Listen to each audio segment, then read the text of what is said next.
Hello, everyone. Welcome to episode 278 of The Pulp Writer Show. My name is Jonathan Moeller. Today is November the 21st, 2025, and today I am sharing my reviews of the movies and streaming shows I saw in fall 2025. We also have a coupon of the week and an update at my current writing, audiobook, and publishing projects. So let's start off with coupon of the week. This week's coupon code will get you 25% off all the ebooks in the Ghost series at my Payhip store, and that is Ghosts 2025, GHOSTS 2025. And as always, we'll have the link to my Payhip store and the coupon code in the show notes for this episode. This coupon code is valid through December the 1st, 2025. So if you need a new ebook for this fall, we have got you covered. Now, for my current writing and publishing projects, I'm very pleased to report that Blade of Shadows, the second book in my Blades of Ruin epic fantasy series, is now out. You can get it at Amazon, Barnes & Noble, Kobo, Google Play, Apple Books, Smashwords, and my Payhip store. By the time this episode goes live, all those stores should be available, and you can get the book at any one of them. And I hope you will read and enjoy it. I'm also 15,000 words into what will be my next main project, Wizard Assassin, the fifth book in the Half-Elven Thief series. And if all goes well, I want that to be out before Christmas. I'm also working on the outline for what will be the third book in the Blades of Ruin series, Blade of Storms, and that will hopefully, if all goes well, be the first book I publish in 2026. In audiobook news, as I mentioned last week, the audiobook of Blade of Flames is done, and I believe as of this recording, you can get it at my Payhip store, Google Play, Kobo, and I think Spotify. It's not up on Audible or Apple yet, but that should be soon if all goes well. Hollis, and that is excellently narrated by Brad Wills. Hollis McCarthy is still working on Cloak of Embers. I believe main recording is done for that, and it just has to be edited and proofed. So hopefully we'll get both audiobooks to you before the end of the year. So that is where I'm at with my current writing, publishing, and audiobook projects. And now on to this week's main project, the Autumn 2025 Movie Review Roundup.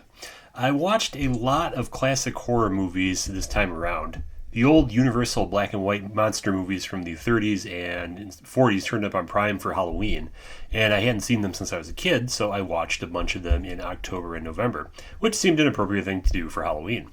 They mostly held up as well as I remembered from when I was a kid, which was a nice surprise. As ever, the grades I give these movies are totally subjective and based on nothing more than my own opinions and thoughts. With that, let's take a look at the movies from least favorite to most favorite. First up is The Other Guys, which came out in 2010.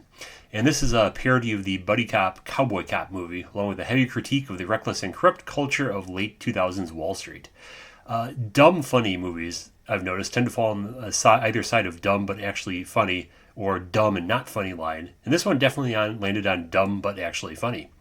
Danson and Highsmith, played by The Rock and Samuel L. Jackson, are two maverick, popular detectives who never do paperwork. Their paperwork is always done by Alan Gamble, who's played by Will Ferrell, and Terry Hoyts, played by Mark Wahlberg. Gamble is a mild-mannered forensic accountant, while Hoyts desperately wants to be as cool as either Danson or Highsmith, but since he accidentally shot Yankees player Derek Jeter in a recurring gag, he's a pariah within the New York Police Department. However, Danson and Highsmith's plot armor suddenly run out, and they accidentally kill themselves in a darkly hilarious scene that made me laugh so much I hurt a little. Hoyts wants to step into their shoes, but Gamble has stumbled onto a potentially dangerous case, and soon Hoyts and Gamble have to overcome their difficulties and unravel a complicated financial crime. This was pretty funny, and I enjoyed it. Amusingly, in real life, someone like Gamble would be massively respected in whatever law enforcement agency he works for, since someone who prepares ironclad paperwork and correct documentation that stands up in court was an invaluable asset in law enforcement work. Overall grade, B. Next up is Fantastic Four First Steps, which came out in 2025. I like this, though to be honest, I like Thunderbolts and Superman 2025 better. I think my difficulty is I never really understood the Fantastic Four as a concept and why they're appealing. Maybe the Fantastic Four are one of those things you just have to imprint on when you're a kid to really enjoy. Or maybe at my age, the sort of retrofuturism of the Four, the idea that science, technology, and rational thought will solve all our problems, does seem a bit naive after the last 65 years of history or so. Additionally, the idea of a naked silver space alien riding a surfboard does seem kind of ridiculous. Anyway, the movie glides over the origin story of Reed Richards, Sue Storm, Johnny Storm, and Ben Grimm, and gets right into it. To their surprise, Reed and Sue find out that Sue is pregnant, which seemed unlikely due to their superpower-induced genetic mutations. Shortly after that, the Silver Surfer arrives and announces that Earth will be devoured by Galactus. The four travel in their spaceship to confront Galactus and realize that he's a foe far beyond their power. But Galactus offers them a bargain. If Reed and Sue give him their son, he will leave Earth in peace. They refuse, and so it's up to the four to figure out a way to save Earth and Reed and Sue's son. Pretty solid superhero movie all told. Though it is amusing how in every version of the character, Reed Richards is allegedly the smartest man on Earth, but still can't keep his mouth shut to save his life. Overall grade, B. Next movie is Superman, which came out in 1978. After seeing the 2025 version of Superman, I decided to watch the old one from the 70s. It's kind of a classic because it was one of the progenitors of the modern superhero film. Interestingly, it was one of the most expensive films ever made at that time, costing about $55 million in 70 years dollars, which are much less inflated than today. Rough back of the envelope calculation would put $55 million in the 70s worth at about $272 million today, give or take. Anyway, this was a big gamble, but it paid off for the producers since they got $300 million back, which would be like around $1.4 billion in 2025 money. Anyway, the movie tells the origin story of Superman, how his father Jor-El knows that Krypton is doomed, so he sends Kal-El to Earth. Kal-El is raised as Clark Kent by his adoptive Kansas parents and uses his powers to become Superman, defender of truth, justice, and the American way. But Superman must balance his growing feelings for ace reporter Lois Lane with his need for a secret identity and the necessity of stopping Lex Luthor's dangerous schemes.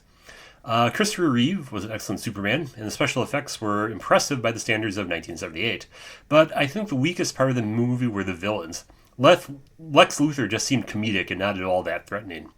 Unexpected fun fact, Mario Puzo, author of The Godfather, wrote the screenplay. Overall grade, B. Next up is Superman 2, which came out in 1980. This is a direct sequel to the previous movie. When Superman stops terrorists from detonating a nuclear bomb by throwing it into space, the blast releases the evil Kryptonian General Zod and his minions from their prison, and they decide to conquer Earth. Meanwhile, Superman is falling deeper in love with Lois Lane, and annoyed of the threat from Zod, decides to renounce his powers to live with Lois as an ordinary man. I think this had the same strengths and weaknesses as the first movie. Christopher Reeve was an excellent Superman, the special effects were impressive by the standards of the 1980s, but the villains remained kind of comedic goofballs. Additionally, and while this will sound harsh, this version of Lois Lane was kind of dumb, and her main function in the plot was to generate problems for Superman via her questionable decisions. Like, at the end, Superman has to wipe her memory because she can't keep his secret identity to herself. If this version of Lois Lane lived today, she'd be oversharing everything she ever thought or heard on TikTok. The 2025 movie version of Lois, by contrast, bullies Mr. Terrific into lending her his flying saucer so she can rescue Superman when he's in trouble, and is instrumental in destroying Lex Luthor's public image and triggering his downfall. 1970s Lois would have just had a meltdown and made things worse until Superman could get around to rescuing her. Overall, I would say the 1978 movie was too goofy, the Zack Snyder Superman movies were too grimdark, but the 2025 Superman hit the right balance between goofy and serious. Overall grade, B. Next up is Dracula, which came out in 1931. And this was one of the earliest horror movies ever made, and also one of the earliest movies ever produced with sound. It is a very compressed adaptation of the stage version of Dracula. Like, imagine the theatrical stage version of Dracula, but then imagine that the movie was only 70 minutes long, so you have to cut a lot to fit the story into those 70 minutes. So if you haven't read the book, Dracula the movie from 1931 will not make a lot of sense. It's almost like the Cliff's Notes fast-run version of Dracula. That said, Bela Lugosi's famous performance as Dracula really carries the movie. Like Boris Karloff in Frankenstein and The Mummy, which we'll talk about shortly, Bela Lugosi really captures the uncanny valley aspect of Dracula because the Count isn't human anymore, and it has all these little ticks of a creature that isn't human but only pretending to be one. Edward Van Sloan's performance as Dr. Van Helsing is likewise good and helped define the character in the public eye. So, worth watching as a historical artifact, but I think some of the other Universal monster movies, which we'll discuss shortly, are much stronger. Overall grade, B. Next up is The Horror of Dracula, which came out in 1958. This is one of the first of the Hammer horror movies from the 50s, starring Peter Cushing as Dr. Van Helsing and Christopher Lee as Count Dracula. It's also apparently the first vampire movie ever made in color. Like the 1931 version of Dracula, it's a condensed version of the story, though frankly I think it hangs together a little better. Van Helsing is a bit more of an action hero in this one, since in the end he engages Dracula in fisticuffs. The movie is essentially carried by the charisma of Peter Cushing and Christopher Lee, and worth watching as a good example of a classic 50s horror movie. Overall grade, B. Next up is The Wolf Man, which came out in 1941. This is another one of the classic Universal horror movies. This one features Lon Chaney Jr. as Larry Talbot, the younger son of Sir John Talbot. Larry's older brother died in a hunting accident, so Larry comes home to reconcile with his father and take up his duties as the family heir. Larry is kind of an amiable average Joe and is immediately smitten with the prettiest girl in the village. But when he takes her out for a walk, they're attacked by a werewolf who bites Larry. Larry and everyone else in the village do not believe in werewolves, but they're about to have their minds changed the hard way. The transformation sequences where Larry turns into the Wolfman were cutting edge at the time, though poor Lon Chaney Jr. had to stay motionless for hours as they gradually glued yak hair to him. I think Claude Rains had the best performance in the movie as Sir John, and he's almost the co-protagonist. Overall grade? B. Next up is Jurassic World Rebirth, which came out in 2025, which I thought was a perfectly straightforward but nonetheless enjoyable adventure film. After all the many disasters caused by various genetic engineering experiments in the previous movies, dinosaurs mostly live in relatively compatible ecosystems in tropical zones near the equator. No one's looking to create a theme park with dinosaurs or create bioengineered dinosaurs as military assets any longer. However, the dinosaurs are still valuable for research, and a pharmaceutical company is developing a revolutionary drug for treating cardiac disease. They just need some dinosaur blood from 3 of the largest species to finish it, and so the company hires a team of mercenaries to retrieve the blood. We have the usual Jurassic Park-style story tropes: the savvy mercenary leader, the scientist protesting the ethics of it all, the sinister corporate executive, the troubled family getting sucked into the chaos. And, of course, it all goes wrong, and there are lots and lots of dinosaurs running around. It's all been done before, of course, but this was done well, and it was entertaining. Overall grade, B+. Next up is The Thursday Murder Club, which came out in 2025. And this is a cozy mystery set in a very high-end retirement home. Retired nurse Joyce moves into Cooper's Chase, the aforementioned high-end retirement home. Looking to make new friends, she falls in with former MI6 agent named Liz, a retired trade unionist named Ron, and psychiatrist Ibrahim, who have what they call the Thursday Murder Club, where they look into cold cases and attempt to solve them. However, things are not all sunshine and light at the Cooper's Chase, as the 2 owners of the building have fallen out. When one of them is murdered, the Thursday Murder Club has to solve a real murder before Cooper's Chase is bulldozed to make high-end apartments.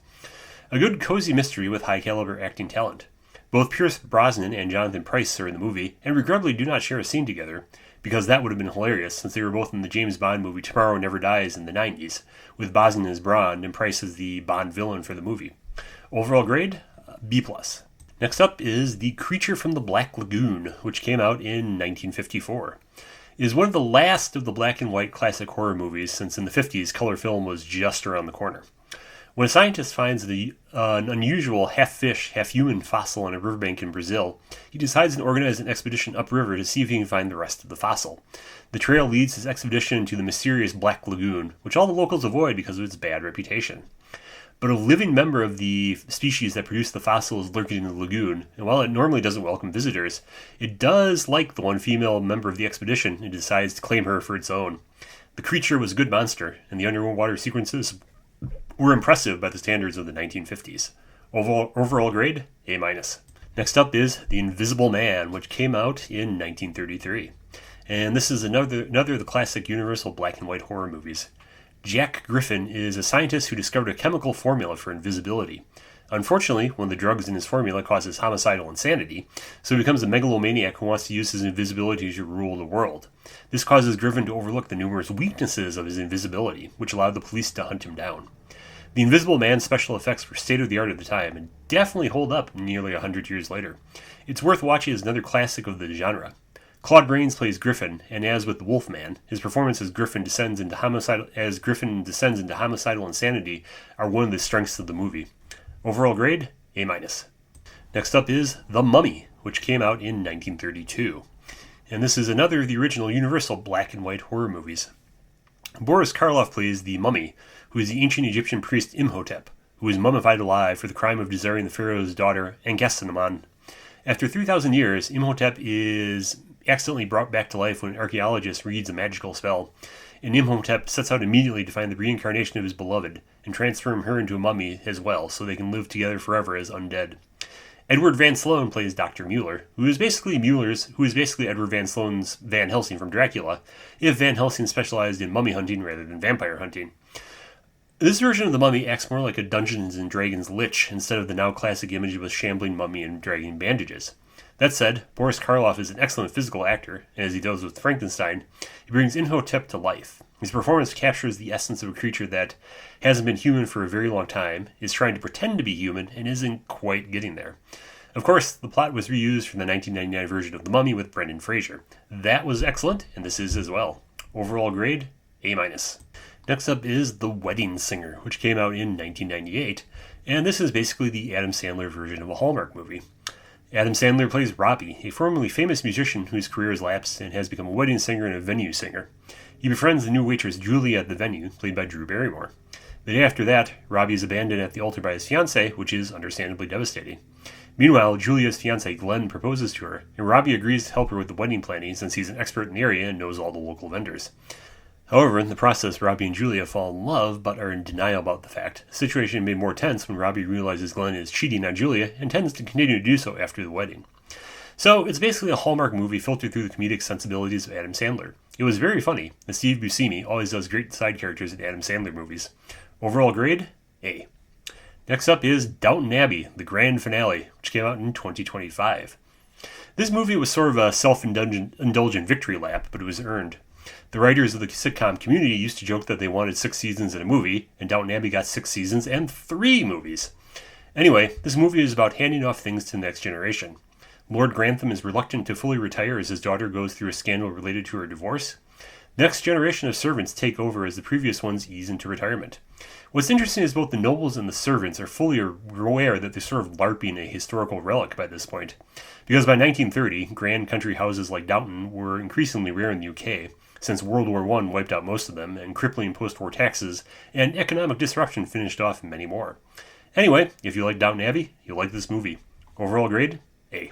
Next up is Argo, which came out in 2012. A very tense thriller about the Iranian hostage crisis in 1979. During that particular crisis, 6 Americans escaped the embassy and hid out at the Canadian ambassador's house in Tehran. For obvious reasons, the Canadian ambassador wanted them out as quickly as possible, so the CIA and the State Department needed to cook up a plan to get the 6 out, while the rest of the government tried to figure out what to do about the larger group of hostages. Finally, the government comes up with Argo. A CIA operative will create a fake film crew, a fake film company, and smuggle the 6 out of Tehran as part of the production. The movie was very tense and very well constructed, even if you know the outcome in advance, if you know a little bit of history. Ben Affleck directed and starred, and this was, in my opinion, one of his best performances. It did take some liberties with historical accuracy, but nonetheless a very tense political thriller/heist movie with some moments of very dark comedy. Overall grade, A. Next up is The Naked Gun, which came out in 2025. And this is a pitch-perfect parody of the gritty cop movie with a lot of absurdist humor, which works well because Liam Neeson brings his grim action persona to the movie and works really well with the comedy. Neeson plays Lieutenant Frank Drebin Jr., the son of the original Frank Drebin from the Naked Gun movies back in the 80s. After stopping a bank robbery, Drebin finds himself investigating the suicide of an engineer for the sinister tech mogul Richard Kane. Naturally, suicide isn't what it appears, and when the engineer's mysterious but seductive sister asks for Drebin's help, he pushes deeper into the case. Richard Kane was a hilarious villain because the writers couldn't decide which tech billionaire to parody with him, so they kind of parodied all the tech billionaires at once. And, I kid you not, the original Frank Drebin makes an appearance as a magical owl. It was hilarious. Overall grade, A. Now for my 2 favorite things I saw in autumn 2025. The first is the combination of Frankenstein and Bride of Frankenstein, which came out in 1931 and 1935. These are 2 separate movies, but Frankenstein leads directly to Bride of Frankenstein, so I'm going to treat them as one movie. Honestly, I think they're 2 halves of the same story, the way that Avengers Infinity Game and Avengers Endgame would be 2 halves of the same story 90 years later, so I'll review them as one. Frankenstein by itself, on its own, would get a B. Colin Clive's performance as Dr. Henry Frankenstein was great, and Boris Karloff gives the creature a suitable air of menace and uncanny valley. You really feel like he's something that's been brought to life but isn't quite right and still extremely dangerous. The movie does have a very pat ending that implies everyone will live happily ever after, with Dr. Frankenstein's father giving a toast to his son. But Bride of Frankenstein takes everything from the first movie and improves on it. It's one of those sequels that actually makes the preceding movie better. In Bride, Henry is recovering from his ordeal and swears off his experiments of trying to create artificial humans. But the creature survived the fire at the windmill at the end of the last movie and is seeking for a new purpose. Meanwhile, Henry receives a visit from his previous mentor, the sinister Dr. Pretorius. Like Henry, Pretorius succeeded in creating artificial life, and now he wants to work with Henry to perfect their work. But Henry refuses, horrified by the consequences of his previous experiments. Pretorius, undaunted, makes an alliance with the creature, who then kidnaps Henry's wife. This will let Pretorius force Henry to work on their ultimate work together, a bride for the creature. Bride of Frankenstein is a lot tighter than Frankenstein. It was surprising to see how rapidly filmmaking techniques evolved over just 4 years. Pretorius is an excellent villain, more evil wizard than mad scientist, and the scene where he calmly and effortlessly persuades the creature to his side was excellent. One amusing note. Bride was framed as Mary Shelley telling the second half of the story to her friends, and then the actress playing Mary Shelley, Elsa Lancaster, also played the bride, so that was a funny bit of meta humor. Frankenstein and Bride of Frankenstein combined is one of my 2 favorite movies of fall 2025. Overall grade, A+. And now for my second favorite movie of autumn 2025, which as it turns out is also Frankenstein, but Guillermo del Toro's version that came out in 2025. And honestly, I think Guillermo del Toro's version of Frankenstein is the best version put to screen so far, and it even does the rarest of all feats. It improves a little on the original novel. Oscar Isaac plays Victor Frankenstein as a brilliant, driven scientist with something of a sociopathic edge. In other words, he's a man who's utterly inadequate to the task when his experiment succeeds, and he actually creates an artificial human out of assembled dead body parts. Jacob Elordi does a good job as the creature, playing him as essentially a good-hearted man who is driven to violence and despair by the cruelty and rejection of the world. The recurring question of the Frankenstein mythos is whether or not Victor Frankenstein is the real monster. In this version, he definitely is, though he gets a chance to repent of his evil by the end. Honestly, everything about this was good. The performances, the cinematography, everything. How good was it? It was so good that I will waive my usual 1 grade penalty for unnecessary nudity, since there were a few brief scenes of it. Overall grade, A+. So that was the Autumn 2025 movie roundup. A lot of good movies this time around. While some movies, of course, were better than others, I didn't see anything I actively disliked, which is always nice. So that's it for this week. Thanks for listening to The Pulp Writer Show. I hope you found the show useful. A reminder that you can listen to all the back episodes on https://thepulpwritershow.com. If you enjoyed the podcast, please leave a review on your podcasting platform of choice. Stay safe and stay healthy, and see you all next week.